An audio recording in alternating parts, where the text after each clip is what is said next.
Hey everybody, it's Greg again. It's another edition of Unbreakable the podcast. It is Saturday, December 28th, 2024.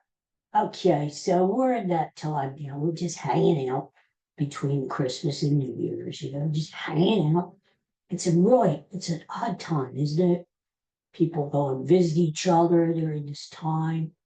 Like some businesses are closed down for the holidays. Um, And with Christmas and New Year's being in the middle of the week, that really throws things off. I mean, who wants to go to work on Monday, right? It's all messed up. But anyway, I hope you're having a nice holiday season. And I came back on to talk Eagles, even though I'm geared up with Phillies crap here.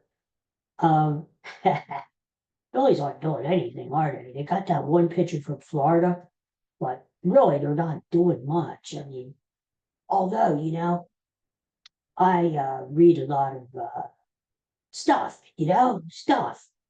and reliable baseball people, who have said when the Phillies aren't talking, they're doing something. They spring something on you. While all these other teams are making moves and signing people and doing trades, the Phillies are just sitting there twiddling their thumbs. But in reality, Dave Dombrowski is cooking something up there. Let's hope they're right. Uh, I think what they want to do, they want to get rid of Nick Castellanos. Now, you might say, why do they want to get rid of Castellanos? He was probably the most reliable hitter down the stretch last year. Um, Really because it's salary. They want to dump his salary. The Phillies are sort of locked into contracts as it is. So they really can't do much. They're not flexible because of the money issues. They're right up against the luxury tax. And it's really limiting their ability to sign free agents and make trades around. So, from what I've read and heard, they want to get rid of Dick Castellanos. It's going to open up an outfield position. And that's what he needed stronger. So you're saying, wait a minute, Greg. They are getting rid of Nick Castellanos, but the outfield is a weakness. Why are they getting rid of probably their best outfielder? Yeah, well, they want to put him in a package with, let's say, a Ranger Suarez and maybe try to finally unload that albatross around your neck, Taiwan Walker. Uh, that was a really terrible signing. But you want to unload these guys, to kind of get another outfielder out there. And I don't know, we'll see. I can't give you names. I don't know who they're looking at. But let's hope they're looking. Okay. That's all I got to say. Let's hope they don't run the same team back again in April because, yeah, this team won the NL East, but the teams around it, like the Mets and the Braves, they're getting better. The Phillies really need to do something to kind of keep up with these teams. So a lot of off season left. Anything can happen any day now. So let's see what happens. But I really do want to talk about the Eagles because I've got a big game tomorrow against the Cowboys. It's not like it used to be in the old days when the Eagles Cowboys was like big news. That's all anybody would talk about at all. Um, Mostly because the Cowboys stink now. They're what, 78, 78. They're just average. They're just there. And yeah, they've been playing better lately, but they're still not going to beat the playoffs. And now they've shut down CD Lamb for the rest of the season with his shoulder injury. So you would think that would make the Eagles' task a little easier tomorrow. Um, but Eagles have their own injury problems. Like Jalen Hurts is out of this game with a concussion. Kenny Pickett is starting, and he was okay in that Super Bowl in Washington. Wasn't great. He wasn't terrible. He was just okay. Basically, that's that's your backup quarterback. Okay. You know? Uh, all Kenny Pickett really has to do is hand the ball off to Saquon Barkley. That's it. I mean, Dallas has a really weak run defense. Saquon Barkley wants to get that rushing record. Give him the freaking ball. Let him run, especially if it's raining out, which is a possibility it will be raining tomorrow afternoon during the game. Just keep pounding the rock to Saquon. Eventually, he's going to break a big one, and he's going to wear that Dallas defense down. To in the second half, you'll be able to move the ball a little bit easier against them. Yeah, so you just got to pound the rock with Saquon tomorrow. Don't commit any stupid penalties, or stupid turnovers to give the Cowboys a shorter field. When you get a turnover, you got to cash it in. And that's really what happened last week in Washington. That was the difference in the game. The Eagles they forced 5 turnovers, but they didn't cash them in. They didn't get touchdowns from them. And that's what you got to do. So I think the Eagles win tomorrow, 34-17, maybe. Kind of just said. I think Devontae Smith is going to have a good game. I think he's going to want to atone for last week when he dropped that big pass at the end of the game, which would have almost sealed the victory for the Eagles. I think he's going to atone for that. A.J. Brown, you always have to think A.J. Brown's going to have a big game, no matter what. Every time he touches the ball, he's a threat. So I think between the three, A.J., Devontae, and Saquon, that's what you do. You don't get cute. You don't do a lot of trick plays or anything. You just do your basic stuff, and that should be good enough to beat the Cowboys. I mean, come on, the Cowboys are in great shape, especially now that they don't have CD Lamb. So Cowboys are weak against the run. Their offensive line isn't that good. You should be able to get to Cooper Rush, sack him a few times, make him hurry the ball, interceptions. The Eagles are playing at home. Come on, they need this game to clinch the division. Let's go. Let's go, boys. It's the Cowboys, the freaking Cowboys. Dallas sucks. And it's the first time the Eagles have a chance to sweep Dallas in a long time. So do it. Do it, do it, do it. You could rest some of your players next week. Hurts doesn't have to play. He can rest up for the first round of the playoffs. And that's the way it looks. I think the Eagles are out of the contention for the number 1 seed by losing last week. I think they're out of contention. I think the best thing to do is the 2nd seed, which isn't bad. I mean, yeah, if you're playing Detroit, unfortunately, you're going to have to go to Detroit. Now, I don't mind going to Detroit to play at their stadium. It would have been nice to get the Lions outside, which they're not used to. They're used to playing indoors. But the Eagles do have the 2nd seed. They could get the Vikings outside. Vikings don't like to play outside either. They're an indoor team.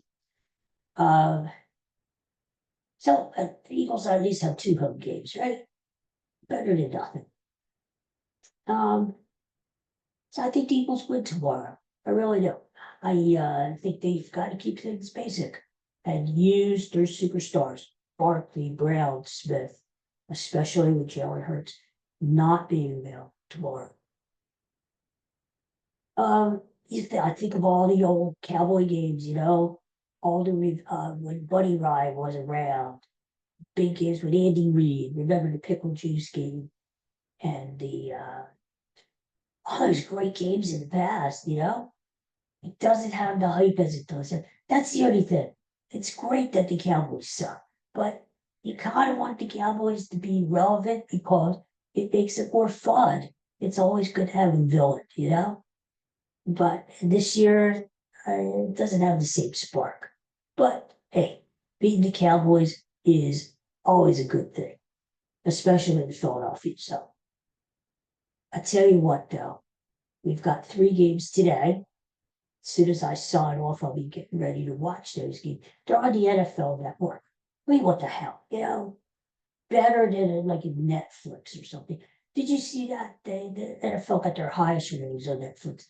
People, for all bitching and griping that they do, are still watching these freaking games on streaming services.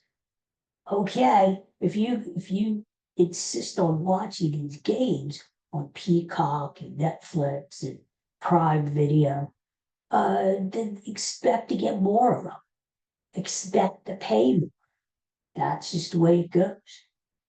So, yeah, the NFL broke a record. So naturally, they're already talking about doing more Christmas games next year, which really sucks. Even though the 2 games got great ratings this year, Christmas is Christmas. And really, by rights, the NBA has claimed Christmas Day as their own. And their ratings went up a little bit, but the NFL just crushed the NBA this year, just crushed in the ratings department. People like their football. They like to bet on their football. They like to watch their football. Basketball just can't compete. Just can't. So, it looks like we're going to have football and Christmas from here on out, just like Thanksgiving. And, as I said, we'll be getting more and more games on streaming services because if people continue to watch, which you can't blame people, they love their football, but don't complain, when even playoff games are not on free TV. It's the way it works. That's the way of the future. But there are 3 games today on the NFL Network. The Chargers are playing the early game. I think the Chargers win that game against the Patriots. Even though the Chargers have to go across the country, leave the warm weather into cold weather. Plus, it's only 10 a.m. in Los Angeles when we're used to playing for 1 o'clock East Coast game. That's all, everything against the Chargers. But the Chargers do have the better team, and Jim Harbaugh, the coach, he's pretty good with bringing West Coast teams east. I still think, despite all the challenges, the Chargers do win the game. Then we got the Bengals playing the Broncos in Cincinnati. I don't know what to make of the Bengals. They look like they were out of it. Now they're back in it again if they keep winning. Joe Burrow has thrown 3 touchdown passes, 8 games in a row. It's incredible. Bengals are favored by 3. Broncos are trying to hold on to a wild card spot. I actually I don't know what to say. I guess I like the Bengals in this game, but being at home with Burrow being so hot. But I wouldn't be surprised if the Broncos win this game either, because the Bengals have been such a letdown all year long. When you expect them to win, they don't win. When you don't expect them to win, they win. So tonight, West Coast game, Rams, LA Rams playing Arizona. What a disappointment Arizona was too, huh? I mean, they were on top. They had destiny in their own hands. And they blew it the last couple of weeks. Now they're out of the playoffs and playing nothing game today against the LA Rams, who are coming back. Be wary of the Rams. The NFC, I think the NFC has the higher powered teams in Baltimore, Buffalo, and Kansas City. But the NFC is deeper. I mean, anybody from the NFC could go to the Super Bowl. Certainly Philly, Detroit, Minnesota, Green Bay.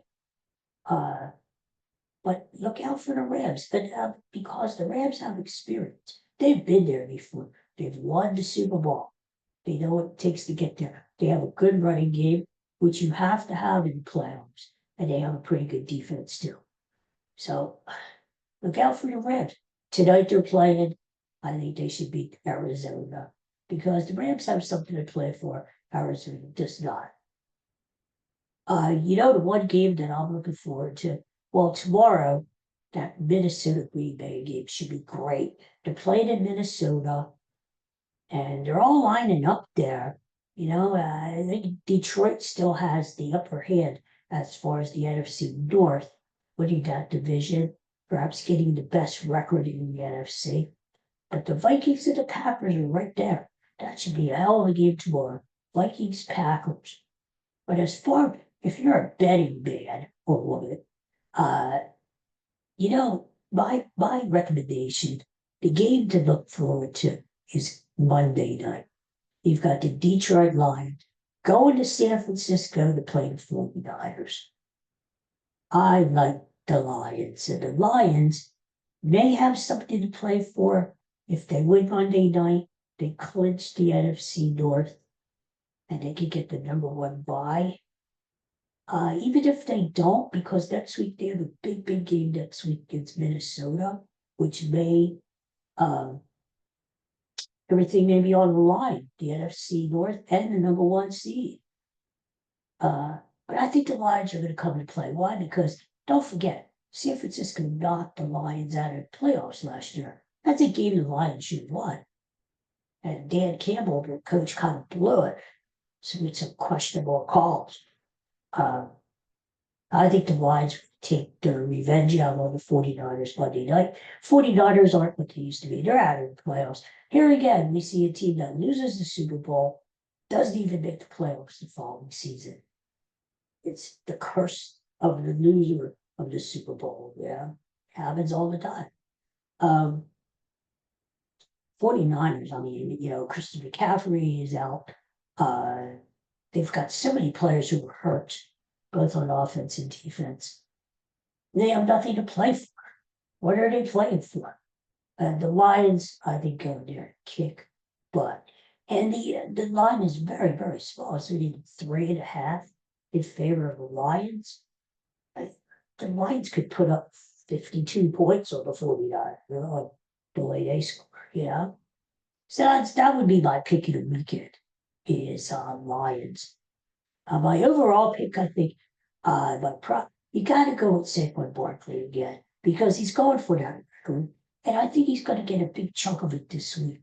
Why? Because look at it this way. If Barkley rushes for, let's say, 140 yards again this week, like he did last week, against a weak Cowboy defense, that's going to set him up next week against the Giants. You only need about 120 yards or so to get that record. The single season rushing record of all time. And the way Barkley is against his old team, the Giants who don't care anymore, who are tanking, who have an awful defense, Barkley would get that 120 in the first quarter alone. So I think they're going to want to give him as much, try to get as much yardage this week so that he can rest next week. So I would take the Saquon Barkley bet over. I think his line is 110, 110.5. I would go over that, and I would even look to play it a little higher, 120, 130, 140, maybe all the way up to 150. Right? I mean, he could have a massive game and rush for like over 200 yards with 2 or 3 touchdowns against this Dallas team. I mean, he could, right? So that's my problem. I would place Saquon Barkley definitely over 110. And I would play the Detroit Lions on Monday. Definitely think the Eagles are going to win. Are they going to cover the spread? When this game opened up, the spread was like Eagles favored by 11.5. It has gone down to 8. And now I think 77.5. Why? Because of Jalen Hurts injury. And the fact that he has been moved out of this game. So that shows you how much they think of Kenny Pickett. But I think the Eagles being at home, needing this game way more than the Cowboys do, I think they take care of business. And I think they do cover the line, but I feel better about the Lions game on Monday than I do about the about the Eagles game. So let's see what happens. It should be a fun weekend of football. Yeah. I mean, we had games on Wednesday, we had games Thursday. Now we got 3 games today. We got games on Sunday, and we got that Monday night game. Football, football, football, right? Oh my God. Still, with all that said, I can't wait for baseball seasons. Just saying. Okay, everybody. Well, listen, I'll be back on Monday. We're going to have a weekend review. We're going to review all the action that happened over the weekend, plus whatever news, whatever happened over the weekend. And then I'm going to do a separate show, and we're going to have our movie classic of the week. We're going to do that on Monday. So we'll start the week off strong with 2 shows on Monday. So thanks for watching. Thanks for listening. And I hope everybody has a great weekend. And get ready for the new year, right? So take care. I'll talk to you on Monday. Go Eagles tomorrow. Dallas sucks. Beat them. Get their butts. Dallas, my ass. I'll tell you. Now I'm getting myself worked up here. I better. Dallas. Dallas. See you later. Bye.